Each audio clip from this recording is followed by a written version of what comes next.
Pada bulan Desember tahun 2015 lalu, seorang wanita yang bernama Lee mencoba menelpon ibunya yang berada di kampung halamannya, namun tak berhasil.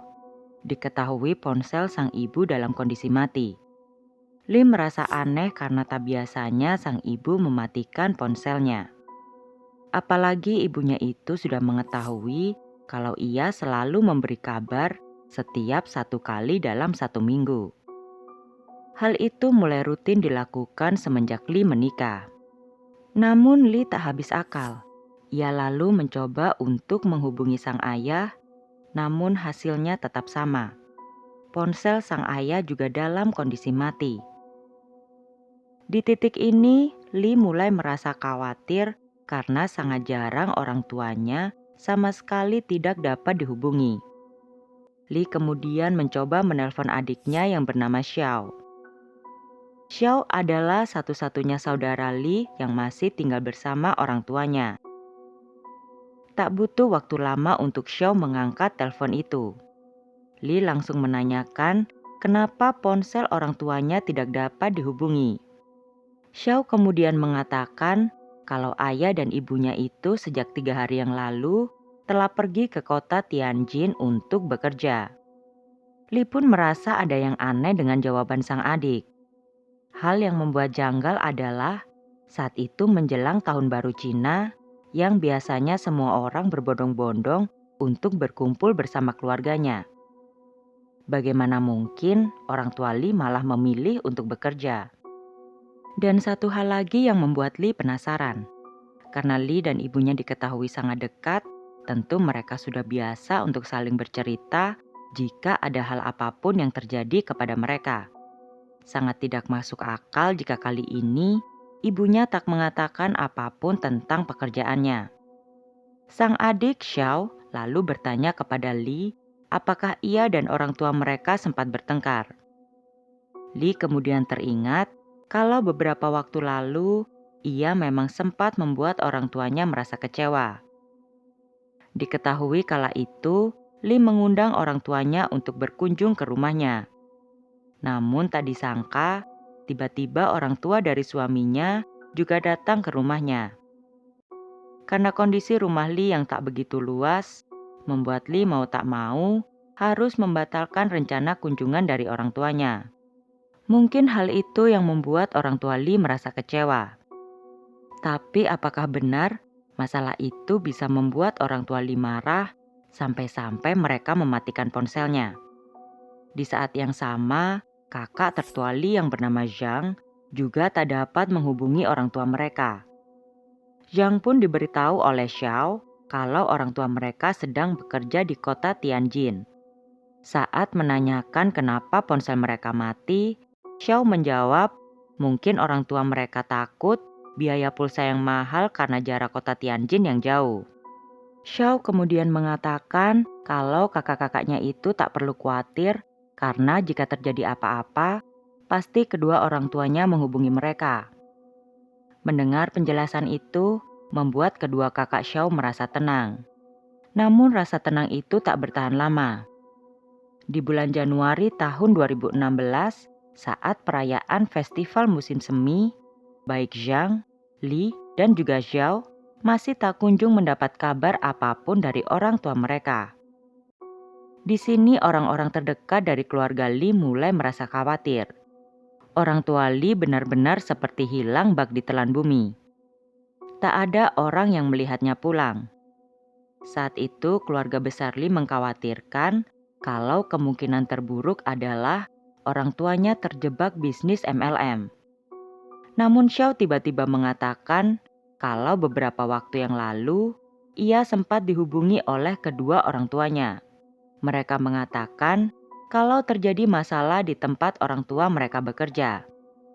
Ia menambahkan kalau baru-baru ini telah terjadi pertengkaran antara sesama pekerja di tempat tersebut. Setelah itu Xiao mengaku tak bisa lagi menghubungi kedua orang tuanya. Kekhawatiran kedua kakak Xiao ini memuncak. Li kemudian berinisiatif untuk melaporkan kejadian ini kepada pihak kepolisian. Polisi pun menerima laporan hilangnya kedua orang tua Lee. Hal yang membuat janggal adalah Xiao merupakan satu-satunya orang yang tinggal bersama kedua orang tuanya. Lalu kenapa malah bukan Xiao orang yang pertama melapor kepada polisi? Atas hal itu, kepolisian mencoba menghubungi Xiao lewat telepon. Sama seperti sebelumnya, Xiao menceritakan kalau orang tuanya sedang bekerja di kota Tianjin. Tentu polisi tak serta-merta langsung mempercayai penjelasan dari Xiao. Mereka langsung memulai investigasi. Diketahui tepat sebelum orang tua Xiao menghilang, mereka ternyata baru saja menyewa sebidang tanah yang akan digunakan untuk ditanami tanaman produktif. Tentunya dari sini, apa yang Xiao ceritakan menjadi tidak masuk akal. Xiao mengatakan kalau kedua orang tuanya keluar kota untuk bekerja, sedangkan mereka baru saja menyewa tanah untuk bertani. Untuk apa mereka bekerja keluar kota padahal baru saja menyewa tanah? Investigasi pun berlanjut. Karena jarak kampung halaman mereka dan kota Tianjin terlampau jauh, akhirnya kepolisian mendatangi stasiun kereta api. Mereka ingin memeriksa riwayat perjalanan dari para penumpang. Hasilnya polisi tak dapat menemukan nama orang tua Xiao. Sebenarnya bisa saja pasangan itu menggunakan mobil untuk menuju kota Tianjin. Namun menurut para tetangga, mereka sama sekali tak melihat kedua orang itu pergi. Lee juga menambahkan kalau tak ada barang milik kedua orang tuanya yang hilang. Hanya sebuah selimut yang tak dapat ia temukan. Bahkan ibunya juga tak membawa tas kesayangannya. Beberapa penemuan itu membuat polisi dapat menyimpulkan kalau kedua orang tua Xiao tidak benar-benar keluar kota untuk bekerja. Polisi mulai khawatir kalau pasangan itu telah menjadi korban pembunuhan dan satu-satunya orang yang paling dicurigai adalah Xiao. Pertama, karena sudah terbukti kalau ia berbohong tentang kepergian orang tuanya. Kedua, ia juga mengaku telah dihubungi orang tuanya, padahal baik Zhang maupun Li saat itu tetap tidak dapat menghubungi orang tuanya. Oleh karena itu, kini polisi secara resmi melakukan interogasi kepada Xiao. Tak butuh waktu lama, polisi langsung menghujani fakta-fakta yang mereka temukan kepada Xiao. Polisi menanyakan kenapa Xiao sangat ingin menjual hasil panen jagung milik kedua orang tuanya tanpa sepengetahuan mereka. Ditambah lagi, kenapa Xiao juga diketahui mengambil uang hasil kerja ayahnya sebesar 10.000 yuan atau sekitar 22 juta rupiah. Selain itu, sebelum interogasi Xiao dilakukan, kedua kakak Xiao juga sempat menyatakan kepada polisi kalau semenjak orang tuanya tak ada, ia menjadi hidup lebih bebas dan tidak terlihat sedih.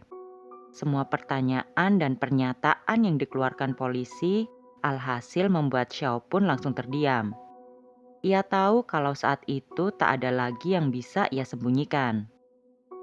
Dengan tenang, Xiao saat itu mengaku kalau ia memang telah membunuh kedua orang tuanya. Saat polisi menanyakan alasannya, Xiao mengatakan kalau ia merasa orang tuanya pilih kasih terhadapnya. Xiao mulai menceritakan kronologinya. Semua berawal pada tahun 1987. Saat itu ibu Xiao diketahui sedang mengandung anak kedua. Namun bukannya senang, baik ayah maupun ibu Xiao malah terlihat murung atas kehamilan itu. Mereka kecewa karena saat itu ibu Xiao sedang mengandung anak perempuan. Padahal diketahui kalau mereka sudah sangat mengidamkan seorang anak laki-laki. Apalagi pada masa itu di kawasan tersebut mempercayai kalau derajat anak laki-laki bisa dibilang lebih tinggi daripada anak perempuan. Akhirnya anak kedua mereka pun lahir, yang selanjutnya diberi nama Li. Meski awalnya mendambakan kehadiran seorang anak laki-laki, lama-kelamaan orang tua Xiao mau tak mau juga akhirnya bisa menerima Li. Namun dalam hati ayah Xiao, ia mempunyai tekad kalau ia nantinya harus mempunyai anak laki-laki. Benar saja akhirnya di tahun 1989, mereka pun dikaruniai anak laki-laki yang diberi nama Xiao. Awalnya orang tua Xiao tentu memanjakan dirinya. Namun setelah ia tumbuh, kedua orang tuanya seakan tak lagi memperhatikannya. Saat itu Zhang, kakak pertama Xiao, diketahui bekerja ke Jepang. Praktis di rumah kini hanya tinggal Li dan juga Xiao. Kehidupan keluarga mereka saat itu berjalan dengan baik. Setiap harinya, Li dan Xiao membantu ayahnya di ladang.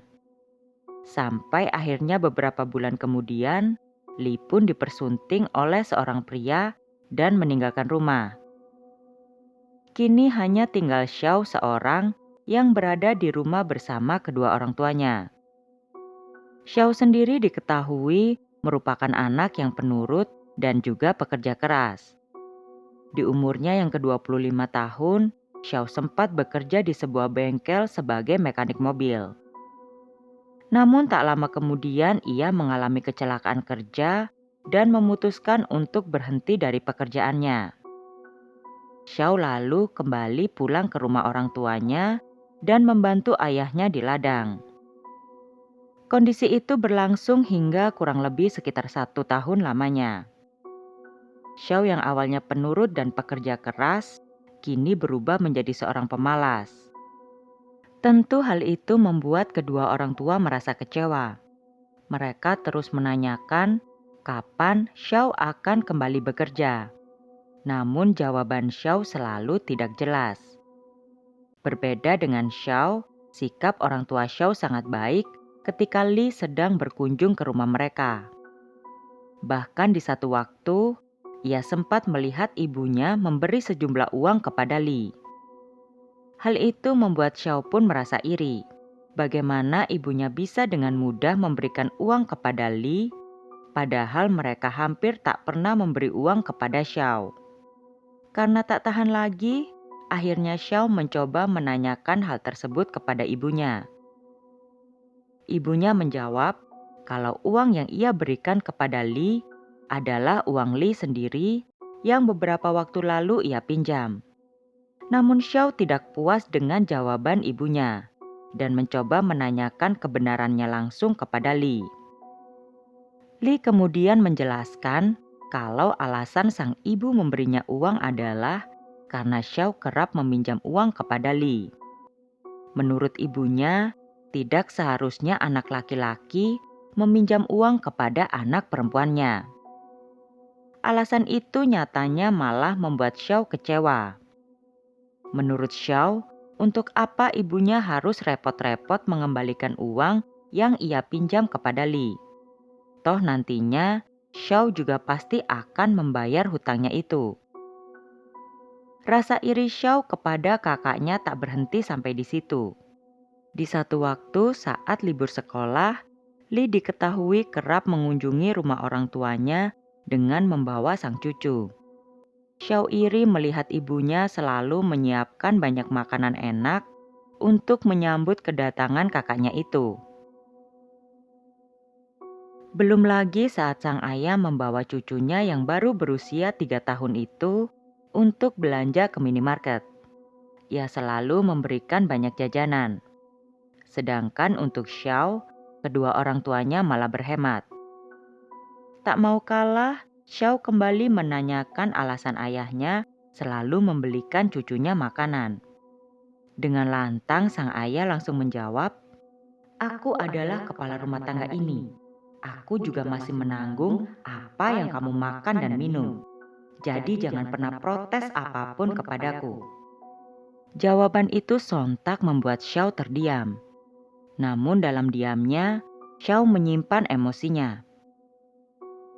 Dalam pikiran Xiao kini, ia ingin balas dendam kepada orang tuanya dan satu-satunya cara adalah dengan membunuhnya. Setelah berpikir, akhirnya Xiao memutuskan untuk membunuh orang tuanya dengan menggunakan racun tikus. Pada suatu hari, ia dengan sukarela memasakkan sup untuk orang tuanya. Orang tua Xiao pun bangga melihat anak laki-lakinya itu kini sudah mulai mau berubah tanpa tahu kalau saat itu Xiao memasukkan racun tikus di makanan mereka. Orang tua Xiao pun kemudian melahap sup itu. Mereka kemudian bertanya kepada Xiao kenapa ia tidak ikut makan. Xiao berkila kalau saat itu ia sedang tidak nafsu makan. Malam harinya, reaksi dari racun tikus itu mulai terlihat. Kedua orang tua Xiao muntah dan mengalami diare parah. Saat bersamaan, Xiao malah terlihat santai di kamarnya dan mendengarkan musik dengan kencang. Xiao saat itu tahu kalau kedua orang tuanya sedang merasa sakit luar biasa. Namun ia memilih untuk tetap di dalam kamar seakan tidak terjadi apa-apa. Walau begitu, orang tua Xiao masih terselamatkan karena masih tepat waktu saat dibawa ke rumah sakit. Kabar ini membuat Xiao kecewa. Ditambah lagi, orang tua Xiao mengadukan sikap Xiao kepada kedua kakaknya. Orang tua Xiao mengatakan di saat mereka merasakan sakit luar biasa pada saat itu, Xiao benar-benar tidak peduli. Ia malah asik di kamarnya seakan tidak terjadi apa-apa. Mengetahui orang tuanya tak meninggal, kini Xiao mulai terfikirkan untuk menggunakan cara yang lebih brutal. Xiao berencana untuk membunuh mereka satu persatu. Di hari Minggu saat ibunya sedang pergi ke pasar, Xiao melihat ayahnya sedang duduk santai sambil menonton TV. Di saat itulah ia langsung mengambil sebilah pisau dan tanpa ragu menikam ayahnya dari belakang. Mengetahui hal itu, ayah Xiao sempat melawan. Ia sempat berniat untuk merebut pisau dari tangan anaknya itu. Namun ayah Xiao yang saat itu sudah berusia 51 tahun, jelas bukan tandingan dari Xiao yang berusia 26 tahun. Setelah membunuh ayahnya, Xiao pun menunggu ibunya untuk pulang dari pasar. Tak lama kemudian ibunya pun pulang dan mengaitkan sebuah tas berwarna merah miliknya. Dari belakang, Xiao langsung mengayunkan kapaknya ke arah ibunya. Seketika sang ibu langsung meninggal dunia. Setelah memastikan kedua orang tuanya meninggal, ia langsung menguburkan mereka di sebelah rumah. Ia lalu membeli kayu yang ia gunakan untuk menutupi kuburan orang tuanya. Keesokan harinya, Xiao diketahui langsung menjual hasil panen jagung milik ayahnya. Ia pun mendapatkan uangnya dan hidup dengan bebas. Itulah yang membuat Xiao bisa dengan tega membunuh kedua orang tuanya sendiri. Ia mengatakan pada polisi kalau sebenarnya ia tak punya kebencian mendalam kepada orang tuanya. Ia hanya iri pada masalah-masalah kecil. Apa benar orang tua Xiao memperlakukannya dengan buruk atau itu hanya perasaan Xiao saja? Para tetangga terdekat pun mulai mengatakan pendapatnya. Menurut mereka, orang tua Xiao saat itu sengaja berhemat karena mereka memikirkan masa depan Xiao. Orang tua Xiao juga diketahui beberapa kali mencarikan Xiao seorang wanita agar anaknya itu dapat segera menikah. Yang Xiao tidak tahu adalah ternyata selama ini orang tuanya berhemat agar bisa membelikannya sebuah rumah. Tetangga tersebut juga menambahkan, saking hematnya, ibu Xiao di satu waktu hanya bisa berbelanja satu buah tahu untuk makan. Harusnya di usia 26 tahun, Xiao lah yang memberikan uang tuanya uang, bukan malah sebaliknya. Sangat ironis memang, Xiao malah dengan egois menghabisi kedua orang tuanya yang ternyata selama ini sangat memikirkan masa depannya. Terima kasih telah menonton.